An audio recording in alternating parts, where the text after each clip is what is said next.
Hello, my friend. Welcome back. Welcome to April and welcome to the first review on this channel.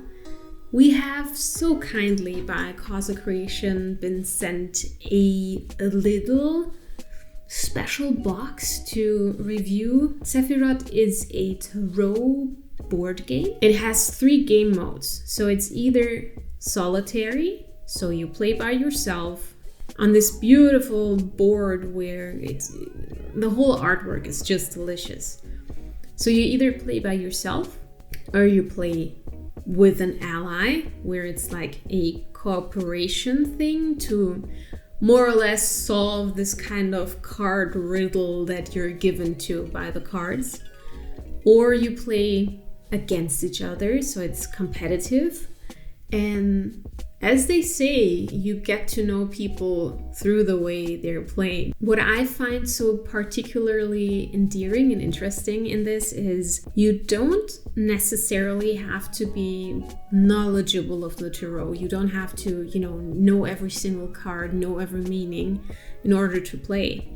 But if you know how the tarot works, you're actually able to give yourself and maybe your partner a reading without the other person necessarily knowing. It's like this secret little thing where during play you also discover more about each other, which is actually where the tarot goes back to. So if you ever studied the history of tarot, it was actually a game that was played at the court so that the future princes and princesses and loyals and royals would sort of mince their character and become good leaders, become self-knowledgeable through the art of playing tarot. So this sort of goes full circle, and I love that kind of history background behind it.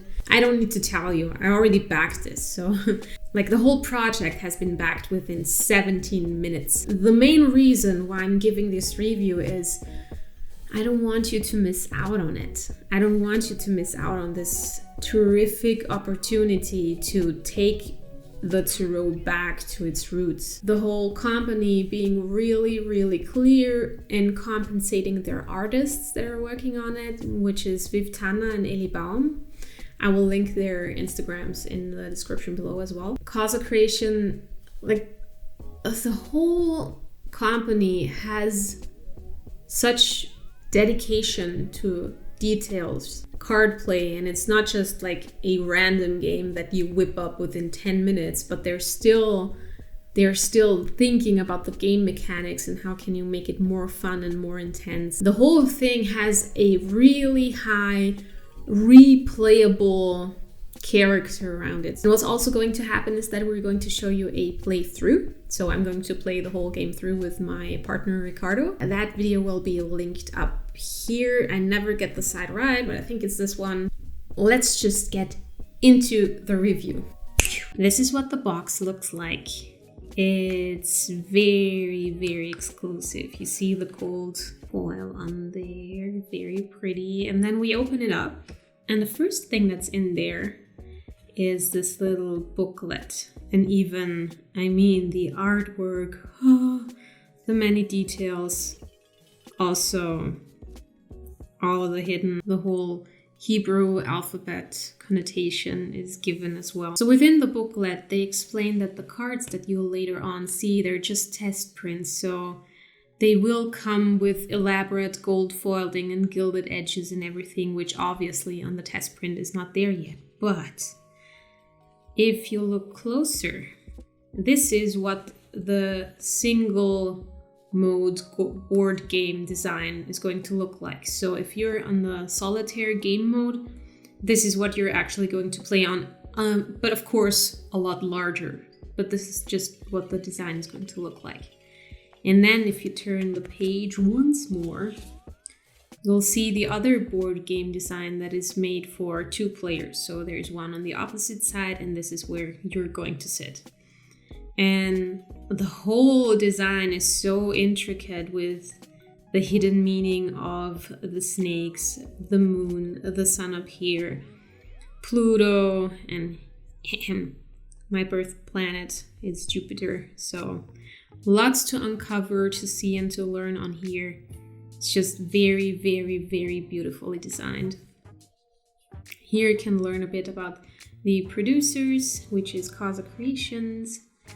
And yeah, this is the last page. Let's go on to the test prints, or the exclusive prints, not test prints, but this one's, I mean, you will find these in the atelier in the upcoming weeks as well.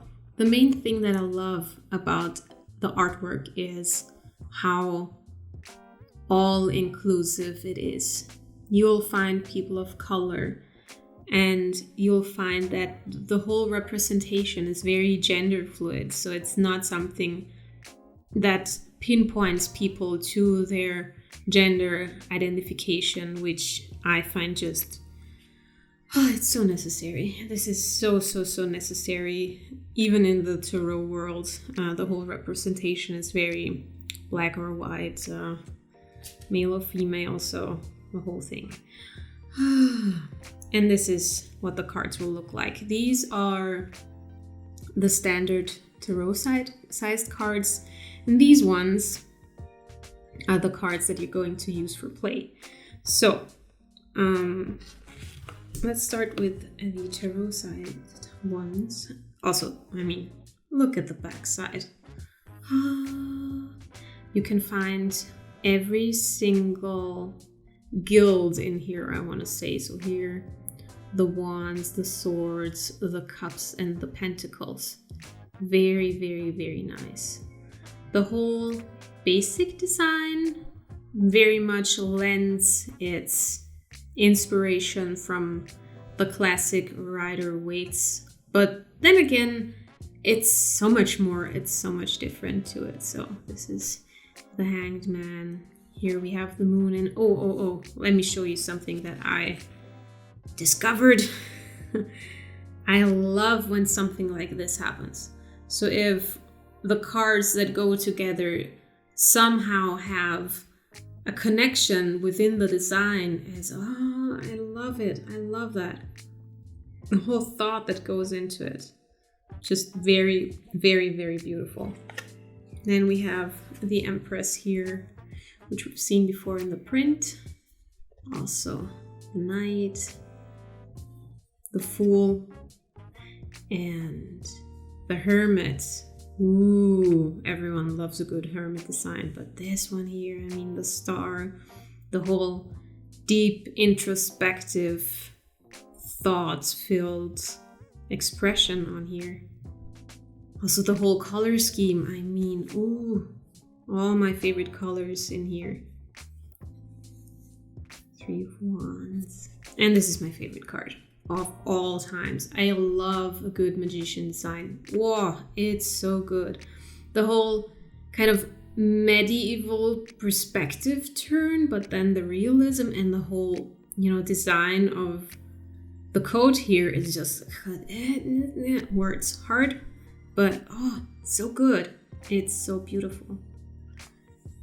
The Pentacles also very magical. I love a star-filled background. So yeah, obviously these are not all the cards. The rest is being done while the campaign is running. Yeah, this is what the playing size will be. You can play with the tarot cards on the board as well, but it tends to be a little bit crowded on there, so they make 2 kinds of sizes.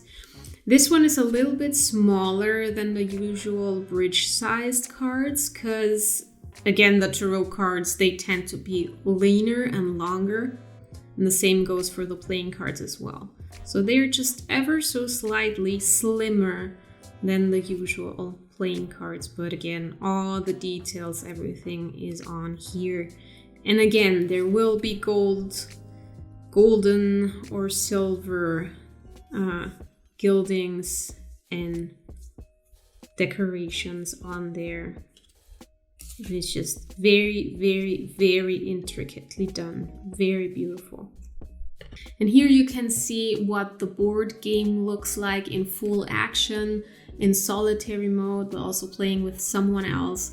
I think it's just something that is very, very, very worth supporting. So if you find it in your heart to get a little curious and go back to the main roots of the tarot as a game, this thing is just, it's the Kickstarter you waited for.